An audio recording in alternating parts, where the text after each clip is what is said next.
Hi guys, welcome back to my page. I know I haven't posted in a long time.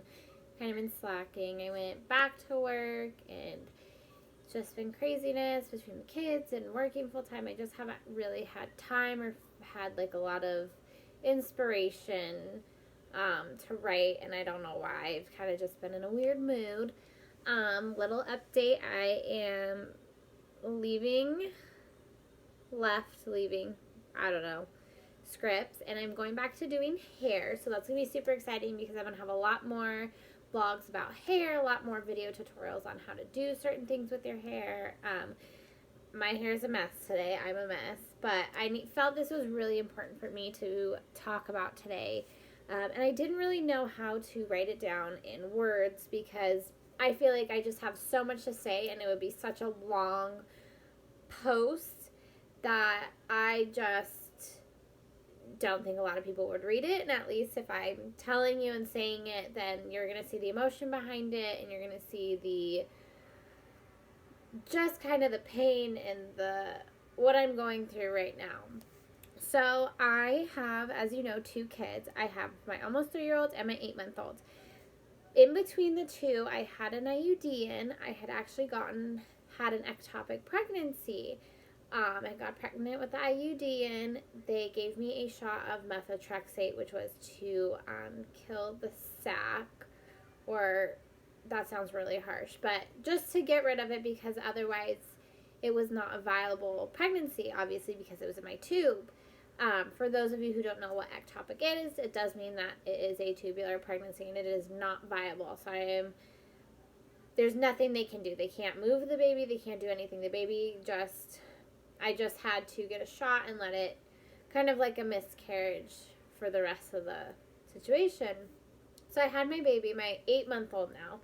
Got pregnant with him a few months later, everything is fine with him. Pregnancy was great. I ended up I felt a little bit more pressured into getting an IUD from my doctor. He said it's the best form of contraception, And so I did it. I loved it. I was a little bit more uncomfortable with this one. It wasn't as comfortable as my last. But I did it. About 3 months ago, I had told one of my girlfriends, I think it's so funny. I think I'm pregnant. The sound of my husband's breath pisses me off lately. And every time I've been pregnant, like, Dylan has irritated the life out of me for no reason. And it's those hormones and those mood swings, and he's the closest person to me. So it's like, he's there and he gets the wrath of the hormonal Chelsea. And so then I was thinking, you know what? There's no way somebody can get pregnant twice off of having an IUD. I was like, there's just no way. Well, the last week I've been cramping a lot. I just wasn't feeling right. I just had this like gut feeling that something was wrong. Yesterday I took a pregnancy test and that sucker turned positive like this, like right away. So I was like, okay, shit. Well, I know the routine. I call the doctor, they have me come in, they do blood work, they do an ultrasound, and then we go from there, see what I have to do. Probably gonna have to get another shot of methotrexate. Well, when I called my doctor's office, they did not seem very urgent about the situation. I didn't know how far along I was. I didn't know any of this, and I was very upset about the fact that, like, nobody in my OB's office even understood that, like, I'm freaking out. I know how dangerous it could be, especially if I'm further along than I thought I was. And nobody seemed to care.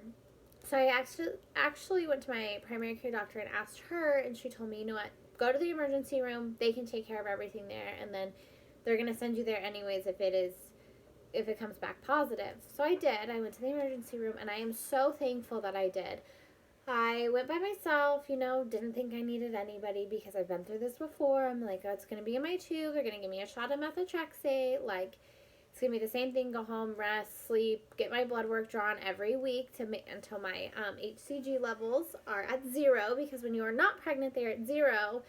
Last time my HCG levels were at 2200, somewhere in there.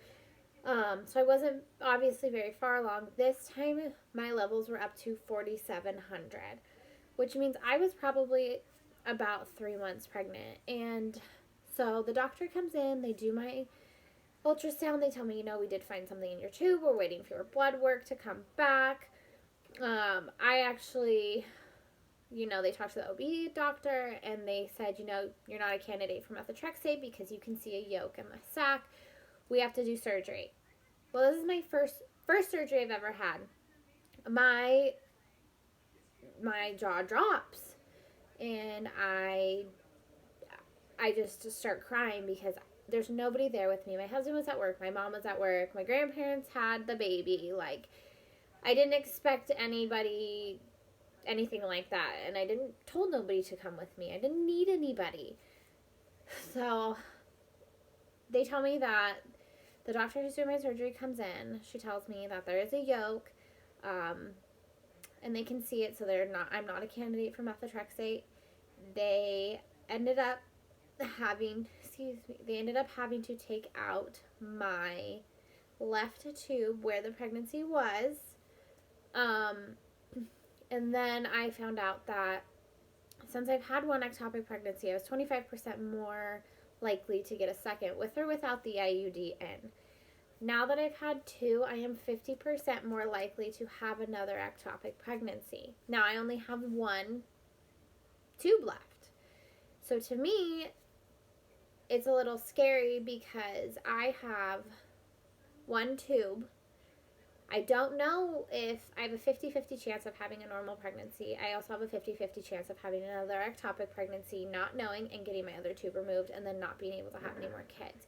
Now, I know I'm blessed that I was able to have two beautiful children. I'm so grateful because there are people out there who could never have kids, and that to me is just so heartbreaking. Like, I have been so emotional today because I'm thinking about the fact about, like, what if we decide that we aren't going to have any more kids, and then I go get my tube taken out and I regret it? Or, what if we do decide we're going to have more and I do get pregnant and it's not a viable pregnancy and it's in my tube again and I have to go through this again? It's just like, it's really hard to deal with. I haven't had a miscarriage or anything like that, but it's still just as heartbreaking knowing that, like, there was a life creating inside of you that you can't keep. Knowing that, like, I have produced two beautiful baby boys, and if I could have 10 children, I would have them because I just love having kids. Like, I love having my kids, but it's so scary to me to think that I may or may not be able to have another one like we planned. We talk about wanting to have 3 babies. Hoping the last one would be a girl. But I just don't know. It's kind of been an emotional roller coaster for me today. I'm in pain. I'm hurting. I don't want to take the painkillers they prescribe me. So I'm just taking the ibuprofens because I can't function on painkillers. And I have the baby with me today. My mom and I went to the doctor. She drove me to the doctor this morning. Turns out I didn't even actually need to go. It was just an appointment that they had scheduled me for yesterday, which is a whole nother topic that I will get into another day because I'm very disappointed in the way that my doctor's office handled the situation yesterday. But I go in and I'm talking to my doctor, in his office, and it was just like, he's like, I think another IUD is the best thing to do. And it's like, how can somebody tell you after you've gone through this twice, not once, but twice, tell you that it is okay, and they think that having another IUD is the best option? There's a lot to think about. I don't know. I'm emotional. I'm thank the Lord that I'm okay. I thank goodness that I have those kids and that I was able to have those children. And if it happens that I can't have another one, then I'm okay with that. My husband is okay with that. We'll work through it like we did last time. It took a toll on us last time, but now it's a totally different ball game. It was a lot more serious this time. The fact that my tube had actually already started to bleed, and if I did not go in and my tube had burst, I could have bled out inside and died and not even known why, and I'm glad I caught it when I did, because leaving those two boys without a mom would have, like, broken not only my heart, but, like, everybody else's heart. So, this is what is going on in my life currently. I'm hoping to get back to work within the next couple days. I don't like to just sit at home, but I am going to rest, take care of myself. I definitely will upload more videos about my progress, about what's going on.